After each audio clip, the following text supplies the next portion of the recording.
There is an unreported conflict raging across Latin America.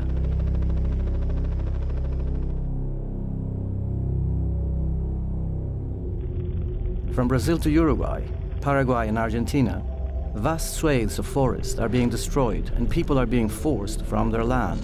Acá teníamos nosotros arroyo, plantaciones, árboles grandes, ahora se está destruyendo todo. Eu acho que nós índios Kaiowá, nós vamos roer tudo. Nossa raça vai terminar aqui. These problems have been caused by the controversial spread of soy production, a large part of which is grown to feed factory-farmed animals in Europe, and much of it genetically modified. In a groundbreaking investigation, this film reveals the true cost of growing soy in South America.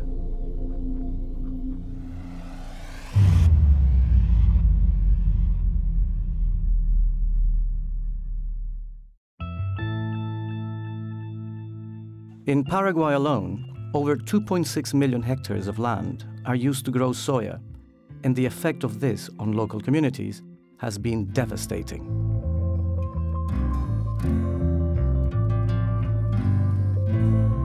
Anteriormente vivíamos los indígenas del monte, de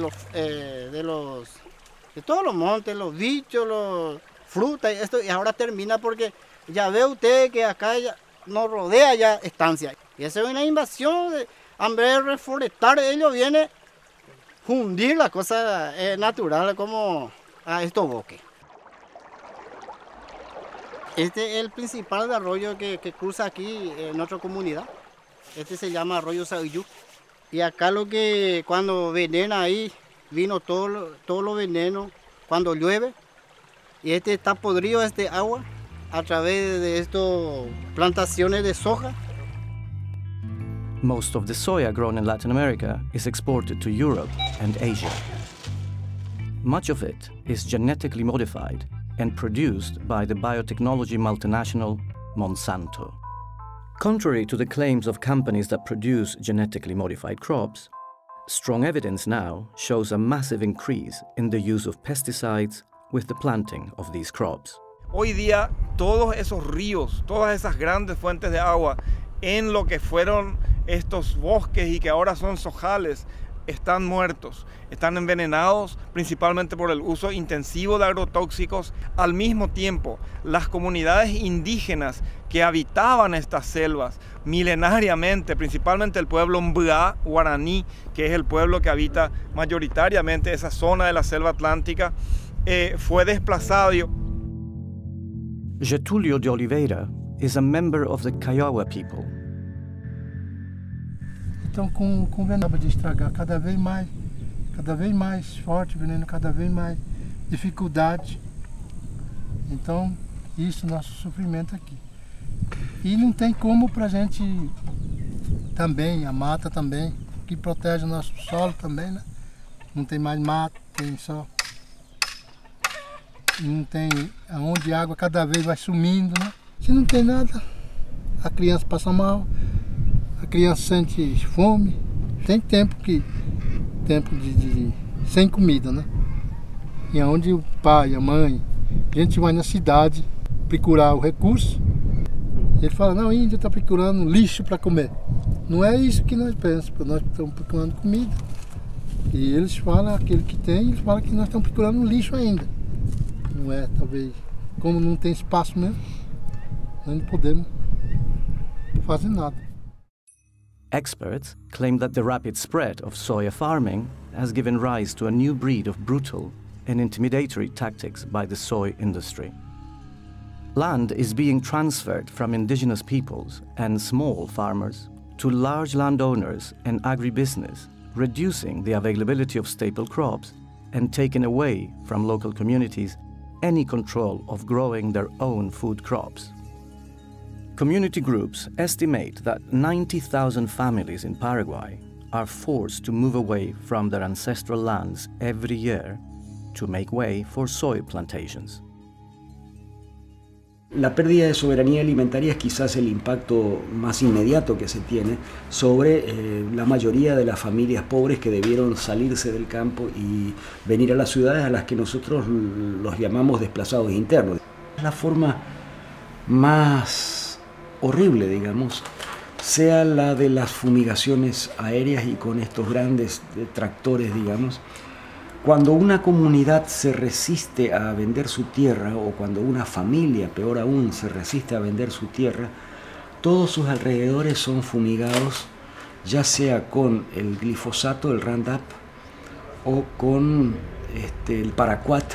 These chemicals are increasingly being linked to a host of health problems, including skin rashes, diarrhea, vomiting, genetic malformations, loss of sight, and even death.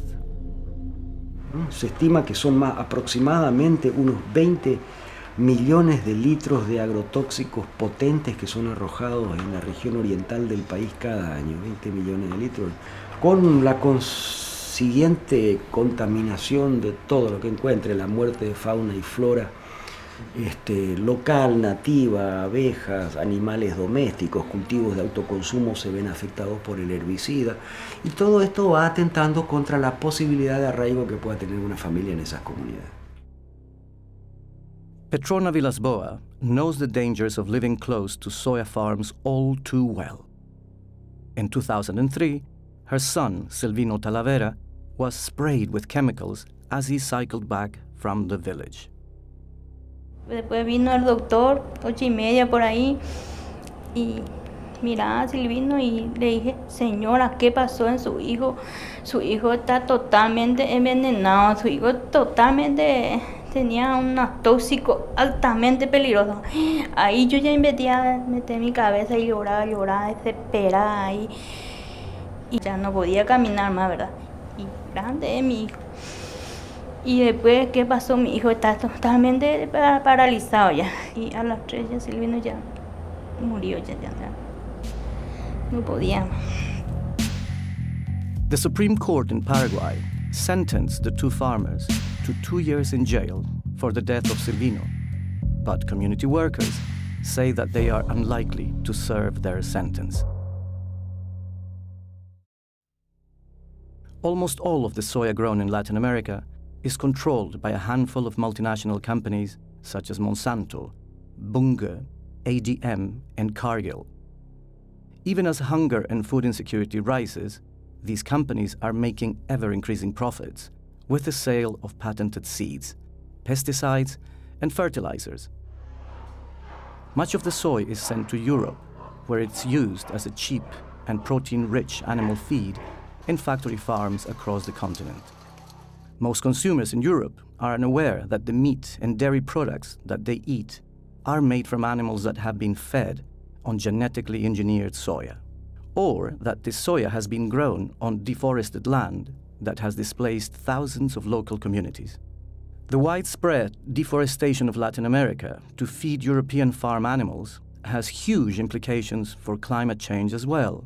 Global meat and dairy production is now responsible for 18% of global greenhouse gas emissions, more than the entire transport sector.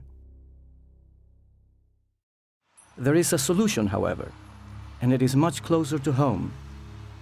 Hani van Beek is a farmer and the chairman of the Dutch Arable Farming Union in the Netherlands.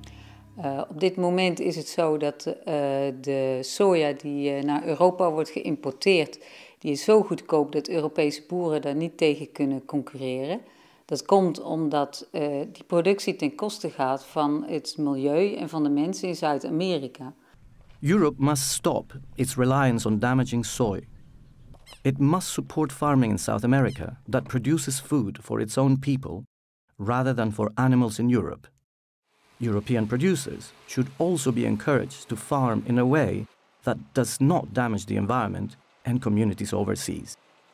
Als alternatief voor soja in veevoer zouden we in Europa heel goed erwten, veldbonen, granen, lupine kunnen telen, ook grasklaver. Better food in farming is possible, but we need urgent political action to change the current system.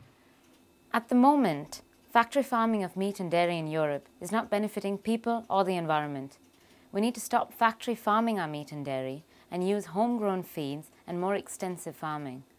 The only way that this can be done is to completely overhaul the way the government supports agriculture in Europe, to shift subsidies away from factory farming and towards better quality farming.